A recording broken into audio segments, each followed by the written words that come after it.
The New Orleans Saints should gamble on Jaire Alexander's potential, but with protection. Ladies and gentlemen, Nick Underhill, Ross Jackson, collabing. Look at this right here. Universes beyond, some would say. All right. It's always good to see content creators collab. I think they should do more of it, obviously. I think the New Orleans Saints fans have a bevy of great content creators. I was on Trace's The Trizzler.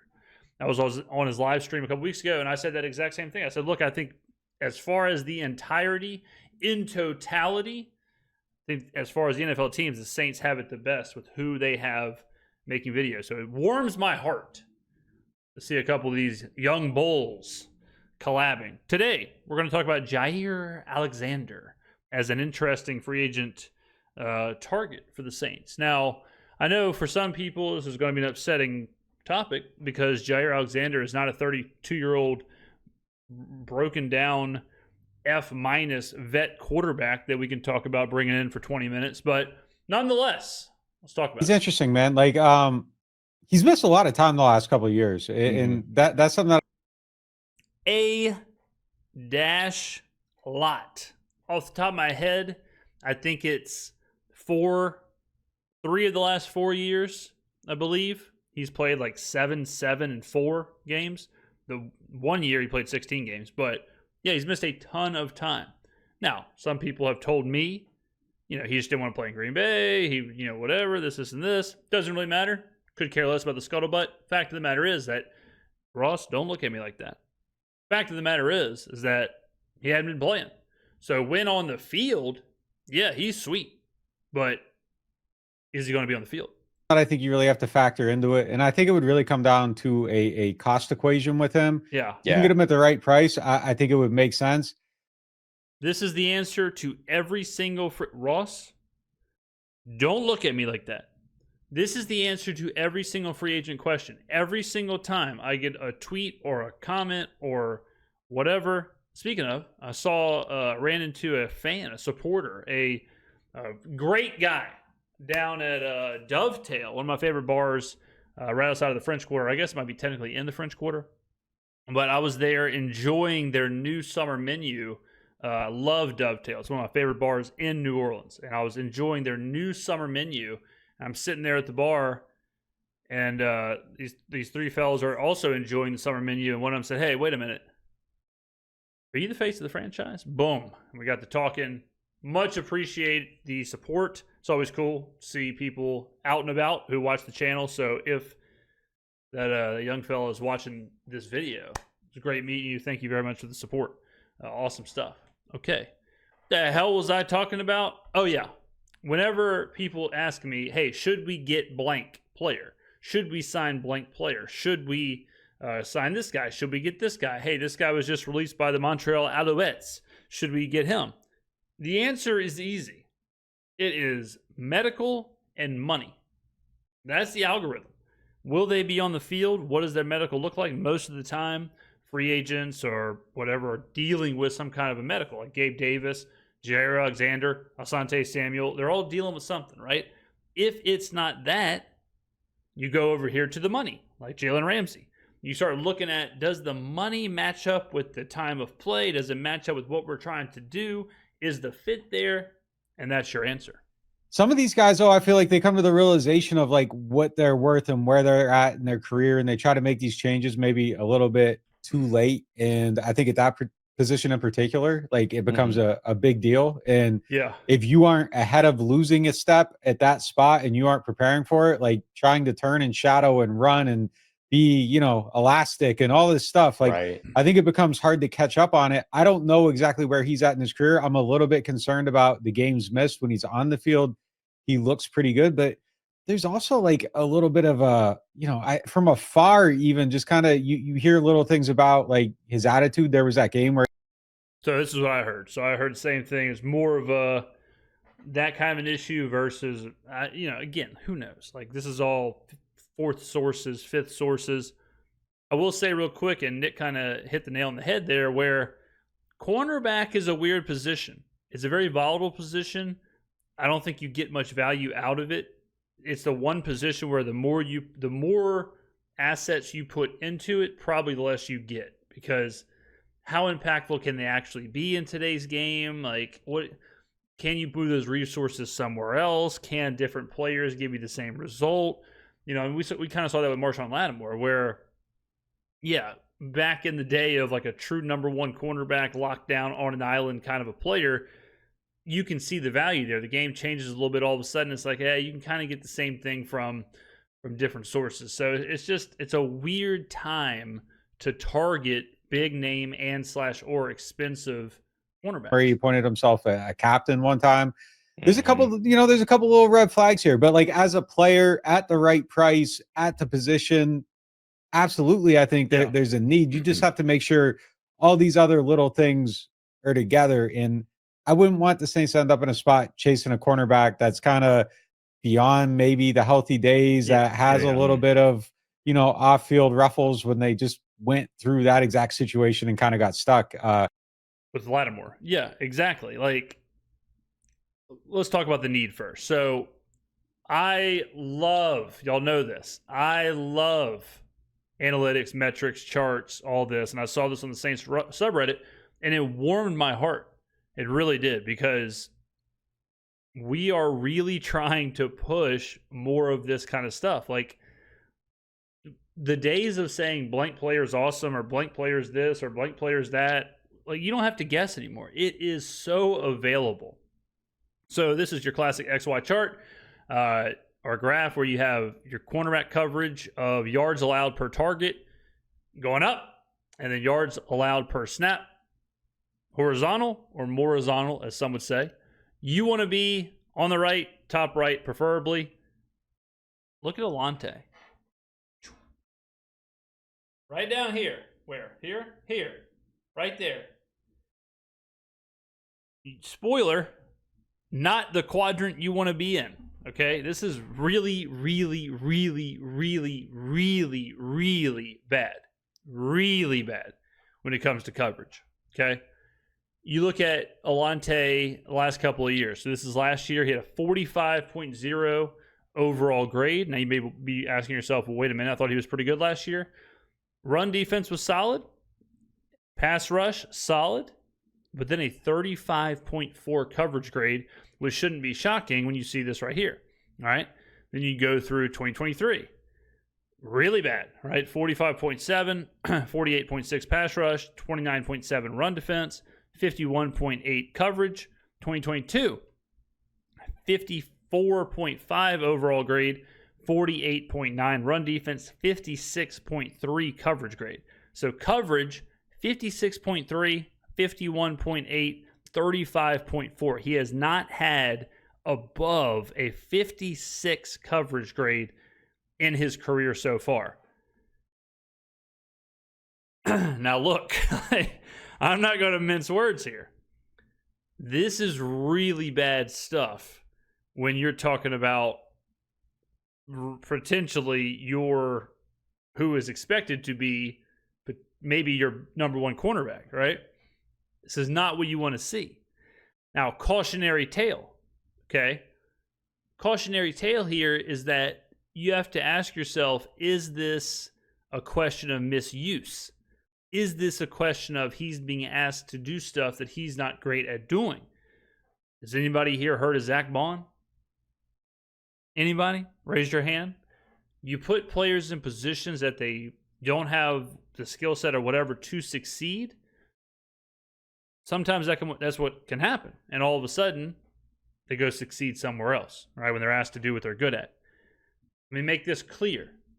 I like Asante. I think Asante is good. I think Asante is awesome. But I'm not going to sit here and say that Asante is going to be your number one coverage corner. Where is his best fit? Is it the boundary? Is it outside? What's his best role? Okay? It's up to Brandon Staley to decide that. But I say all that to say this, is that we do need someone who we can rely on in coverage. Okay? Now, these numbers are kind of skewed because of the injuries, because of the time off. Jaire Alexander, 2018, 73.0 coverage, 77.5 in 2019, 90.6 in 2020, 77.2 in 2021, 82.1 in 2022, 72.8 in 2023. Again, bit skewed on some of those because of the snap count, because of if he's hurt, whatever. So, kind of keep that in mind. But whether it is Jaire Alexander or someone else, we do have to answer the question. Let's just look at Kool-Aid real quick. We do have to answer the question of who's going to do this. Like, who is going to cover? Who's going to cover people on the outside? Let's look right here. So Kool-Aid last year, 66.1 overall grade, 57.6 pass rush, 55.9 run defense, and 67.1 coverage grade, which is average in the NFL. Okay, so it's something for you to be thinking about, and it's something to watch whenever preseason comes around, training camp, mini camp, whatever. As we start to see our secondary go up against our wide receivers or joint practice or whatever, pay attention to who is doing well in coverage.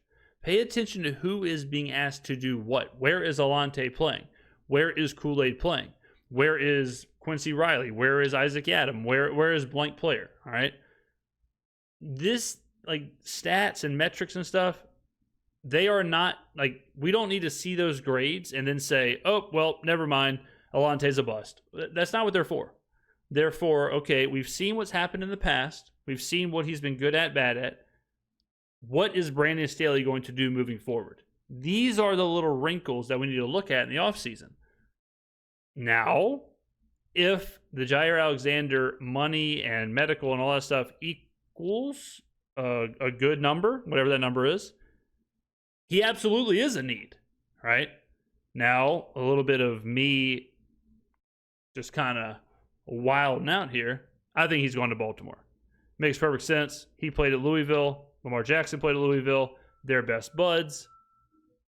Alexander can go chase a ring. Why wouldn't you go to Baltimore? At the end of it. So, I don't know. I mean, there's a lot of stuff. I think all the questions with that is all the stuff we can't see. I think the stuff we can see, yeah, good player. When he's on the field, he still looks great. Yeah, I think it's one of those situations, too, to where, I don't think people realize how accurate the Marshawn Lattimore comparisons really are when it comes to where Jaire Alexander is. It's not just about the stuff on the field, like you mentioned. Well, let's take a look. I didn't even think to look at Marshawn, but let's go look at Marshawn Lattimore, okay? So if you look at Lattimore, his coverage grades, so last year, 71.8, 70 overall. I would assume that was 69.1 year before in 2023, 70.1 in 2022, 76.4 in 2021, 53.7 in 2020, 68.7 in 2019, 71.7 in 2018, 87.7 his rookie year. Are you surprised by this or not? Did you think they'd be higher? Probably, right? If I had to guess, I would think a lot of people would have assumed he'd be higher and closer to Jaire Alexander. Right? If you look at the overall grades, 70 last year, 67.4, 64.7, 77.3, 54.1, 68.1, 73.3, 86.1. It's interesting, ladies and gentlemen. It's always interesting to look at the metrics. Now, we did this in 5 minutes, so you got to do a bunch more. You got to go down a bunch more alleys. You got to take those metrics and let them kind of push you towards more hypotheses. But there you go. I do think that there's a value in, if I was given sort of the scale of would you rather sign Jaire Alexander or trade for Jalen Ramsey, for instance? Well, Ramsey, we talked about it earlier with the algorithm. Ramsey, so Alexander's released, all right? Ramsey would be traded for so then you would be absorbing the contract. There's no wiggle room in what you could do money-wise with someone like Jalen Ramsey. All right, Ramsey is much more of an expense, albeit maybe a better player, but that is much more of a tried and true investment, tried and true. Whereas Alexander's probably if we can get him at the right price, we'll take a gamble. It's like if I'm that desperate as a team, which I don't think the Saints are necessarily in that position, but they're always looking to upgrade positions and things like that. They brought in Asante Samuel Jr. for a visit, so on and so forth. And so, like, if I was in that position, I'd probably lean a little bit more towards the Jaire Alexander conversation, just because you have a little bit more control in that situation, right? Exactly. Brings me back to last year when they signed Chase Young and they put the performance incentive, or rather not the performance incentives, the playing time incentives. Ross is on one. He's cooking right here, baby. You get that control. Now the player may say, nah. Like, the player may say, you know what? I am not signing that. Kick rocks, brother. I'm going to Baltimore. I'll take a pay cut in Baltimore. I'm doing that. I am not playing in New Orleans with all these team-friendly incentives, whatever. So this is, kind of like best case scenario where the team has full control. It's all incentive based, whatever. Usually you need a relatively desperate player to, or maybe not even desperate, but just a player who is willing to risk it. I don't know if Jaire would be that, because I think he would have other suitors like Baltimore. But man, if you could do something like this deal would be sweet and way better than trading for Jalen Ramsey. On his deal, gives you a little bit of control over that situation, as opposed to inheriting a contract that somebody else negotiated, which would be the Jalen Ramsey situation. Yeah. So I think that maybe that's where I kind of land on this too, to where, like, really, really strong player, good player, great fit, could be your top number one lockdown corner on the outside if he's on the field, but you got to be ready to safeguard yourself in case he's not able to be on the field. Yeah, I agree with you that. can protect yourself and do the incentives, and you get him on that type of contract where he's going out there, he has to earn some of it. Absolutely. Like, that's no questions asked. If he signs a deal where if he plays 16 games, it ends up being a $14 million deal, $14 million a year. But if he doesn't, it all of a sudden is a $5-6 million a year deal. Just making these up. Yeah, you don't even think. You just sign it, do it, let's roll. But like I said, if he's looking at that option, or hey, Baltimore's going to give me $10 million no matter what, I'm going to go play in Baltimore. Like you said, you don't have to trade to get him. So I would prefer that avenue too if you have to go that way with it. So I agree 100% on both those. It's interesting with like him and Jalen. I think both of them kind of end up in weird situations in their career because they got paid way more money than they should have where they were at in their career. And then well, it was also a change of the guard where they kind of got paid whenever cornerback looked like the premier position. It kind of made sense to a certain extent, right? The NFL is moving more towards a passing league, so you need people to stop the pass, whatever. Makes sense that like a number one cornerback would be the move. But then things shift to where, oh, well, actually, we're not going to do it this way. We're just going to play this weird zone. Well, it's not even a weird zone, but just this soft zone, and we're going to ask our cornerbacks to kind of play in these little zone pattern matching, and we're not going to put too much of the onus on them. Defensive pass interference is sky high. It doesn't make sense to put these cornerbacks in positions where they can either get dunked all over or just constantly get defensive pass interference. So we're going to kind of change the schemes as that happens. All of a sudden the contracts don't make a lot of sense. Same, I use the bullpens in the Major League Baseball as the comparison all the time, where at a certain point, 10 years ago, 15 years ago, closers were a huge deal. Like Eric Gagne or K-Rod or whoever it was at the time, where, this is the lights out guy. He's coming in the ninth no matter what, Mariano Rivera style. He's going to close every game out. He's going to get 40, 50, 60 saves. Then it was, well, actually, we can just rotate guys and pitch to the matchup, and we don't need a closer. We can just rotate and pitch to whoever's the hitters are and whatever the metrics tell us, and we can use our closer in the 7th inning or 8th inning if we want to. We can, there's no reason to overpay a guy. And now, or for the last couple of years, it's been basically a bullpen by committee. End up in kind of a perilous situation. But I did see this like great tweet earlier from Anthony DeBonia. I believe that's how you say his last name. He said, former Eagles cornerback Isaiah Rodgers was suspended for an entire season and still has somehow played 13 more regular season games than Jaire Alexander has since 2021. I mean, he's missed a decent amount of time, 2 very serious injuries, but it is part of it. So I think, I think you just laid it out right there. If you can get him at the right price and you set it up so he's earning it and you are protected, I'm all for it. I just wouldn't want to go in there where it's just like, hey, we're going to compete against 3 other teams. We're going to give him the best contract and he's going to end up here. I wouldn't want to acquire him like through that type of 100%. And honestly, I don't think this is going to be a thing because I think he will have a market, and I don't think the Saints want to get in that bidding war, and I think it'd be pointless for them too. This is not a team. It's all just copy and paste. Like, the answers are the same for all these players. The Saints are not in a position to win now. So why would you take on a highly risky cornerback with a competitive market, assuming he does have a competitive market? Why? What would be the benefit? Like, why would you do that if you're the Saints? Now, if he has no market and you can take a risk-free deal, yeah, hell yeah. At that point, sure.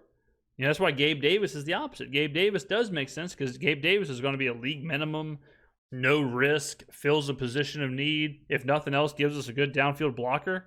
Like, yeah, okay, whatever, fine. Chase Young last year, same thing.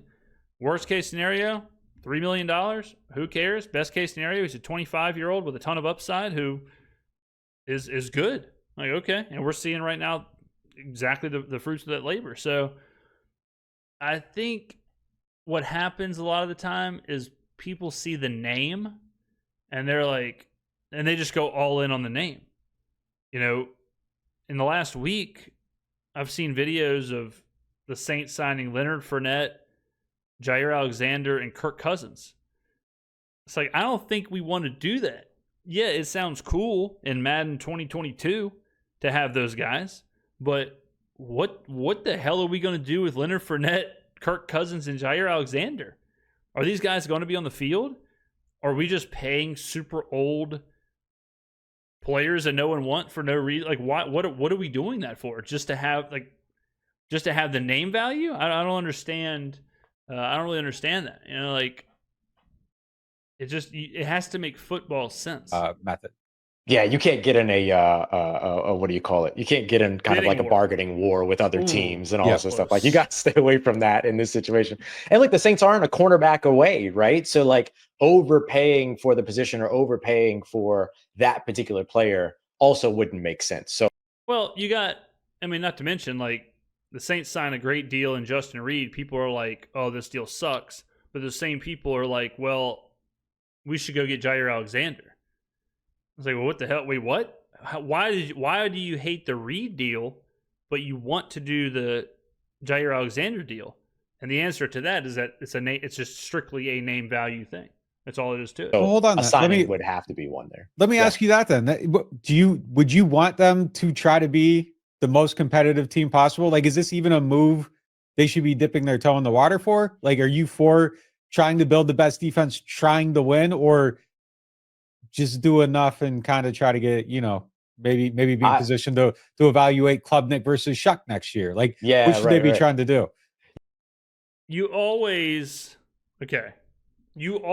want to be building the best team, but I don't think that's what the Jaire Alexander thing would be doing. The Jaire Alexander thing sounds to me like, hey, we're going to try and win in 1 or 2 years, which is not where the Saints are. If the Jaire Alexander is a deal that you are making for the next 3-4 years and you believe it is building your team better, then sure. I definitely don't think you take plays off, I guess, to use a term, in order to kind of pseudo tank. Like, you don't make yourself too good. Like, I think that's kind of crazy. You definitely want to always be bettering your team. I would rather be bettering the team than making the team stagnant or worse to then be able to possibly have an option of drafting a quarterback who you don't know will be good. You know, like, it's risky business right there. And I mean, I've talked about the idea of tanking or whatever before, but yeah, I think they should be in a situation of trying to build what is the most competitive team that they can, but doing it in a way that's not going to hamstring them in the future. So overpaying for the position when you're not a cornerback away, not wise. Yeah. Getting somebody at a cost-effective rate that can help you at the position and would obviously make your make that position stronger. That I think is worth doing. Next year, interesting edit there. You always wonder what happens outside of the edits. But next year, let's just pretend Tyler Shuck is awesome. Let's pretend Kelvin Banks is awesome. And let's pretend Trevor Penning is awesome. Okay? So then you have a rookie quarterback, rookie contract. You have rookie contracts at your left tackle, right tackle position, and you've got a badass offensive line. More than likely, you are pretty good. In that situation, go get Jaire Alexander because you're in a winning window. Congratulations. Like at that point, splash the cash. At that point, take the risk. At that point, get in a bidding war. Get Jaire. Get whoever. Whatever. Go get Keenan Allen. Go get Amari Cooper. Go get Asante Samuel. Go get whoever you can get because you're winning. You are now trying to win, and you are pushing the chips in the middle of the table. We're a year away from being a year away of making moves like this. Torn on it, man. Like it's just, and it's the great on scene. It's the great on scene. Like if you tell me one of these two quarterbacks is actually good and they can win some games with them, yeah, I'm all for it. Build it out, make it better, try to win and be exciting. But if you're telling me they aren't going to be good and the quarterback isn't going to be good, I'm just kind of like, Adam, just go ahead with it, roll that way. I can see either way with it. But I guess if the QB stinks, it probably doesn't matter who's a corner because you're not going to win too many. I say this all the time. I use this example all the time. Jaguars fans hate me. But think about if you knew you could get Trevor Lawrence before the draft, and you're thinking this guy is the best prospect we have seen since John Elway. He's an absolute winner in college. He is the consensus #1 overall pick. Like, this guy is a can't-miss generational prospect. And imagine you were like, let's not win too many games. Let's not do this. Let's not do that because we want to draft Trevor Lawrence. And then imagine you get Trevor Lawrence, and then you look around and you are 30 games under 500. That happens. That absolutely happens. Games anyhow. Right. You're not that corner away, right? You're not going to be able to overcome that. I think that, like, the other thing to keep in mind here too is that visit with Asante Samuel Jr. Like, they had Asante Samuel Jr. and he had the neck procedure earlier this offseason. He's got a recheck, if you will, in July. If he's healthy, and then with the Brandon Staley connection being in Brandon Staley's initial draft class with the Los Angeles Chargers, maybe that's a more cost-effective route to go when the bidding war starts with Jaire Alexander. I'm for kind of, I mean, I guess as I think about it, I'm for whatever gets Alante in the best position to succeed. And if that's kind of just putting him on the inside and he can settle in there, that's great. Even with Asante Samuel, like, he's not a great run defender. So when you're in your base defense, maybe Alante could still be on the outside and move to the inside. And yeah, exactly. Like I said earlier, where you just don't know, we don't know where Alante's best position is. We are hoping that Brandon Staley can figure it out because we have certainly seen flashes of great from Alante. I think it would be very unfair to say that we haven't. The whole body of work, not great when you look at the coverage numbers, and you look at some of these metrics. So part of this puzzle piece isn't just get a cornerback. It's not that easy. It's get a cornerback. Like, if you're really looking at it, right, it will be get a cornerback. That subheader is cost effective, makes sense for the system, can do parentheses what we need, which in this case would be coverage, and then subheader again makes Alante Taylor better. So you need to do all those things. It's not as easy as, big name cornerback, yay, sign. It's not that simple. You know, like, part of this is getting the most out of Kool-Aid, getting the most out of Alante. You do not want a situation where you're asking Alante to do stuff he can't do. All of a sudden he goes to San Francisco and he's a Pro Bowler, because that absolutely could happen. And you're still covered out there a little bit. So, but whatever allows him to settle in and maybe become the playmaker that he could be, that we think he's probably going to be, I still have belief there. I don't know about you. I still think that if you put him on the inside in the slot, he can be this really dynamic playmaker. We saw it early on last season. There was a stat, and I think it might have been Sports Info Solutions that like tracked dynamic plays, and it was like tackles for a loss, pressures, sacks, just all these different things. Alante was leading the league in it while he was playing in the slot. Then he got kicked. When Alante was blitzing in the backfield, downfield, in the run, when he was doing that, he was a legitimate defensive player of the year level player. He was, I think at one point he was leading the NFL in sacks. He was nuts. And then all of a sudden he's on an island in coverage. Then all of a sudden he's back covering in the slot. And then all of a sudden he's outside. It's all hell broke loose. To the outside, it kind of took some of that away. I think in that position where he can kind of just be a playmaker, I think that's what makes him the best he can be. I think that makes the Saints the best team they can be. And look, man, like, not supposed to like pull for players or whatever, but like Alante in a contract year, I want him to feel like he got the best shot to prove himself and make the money that he could make. It's a life-changing opportunity for him. And I hope he gets to play in the position where I think he's at his absolute best. Now, I know he's preparing for both.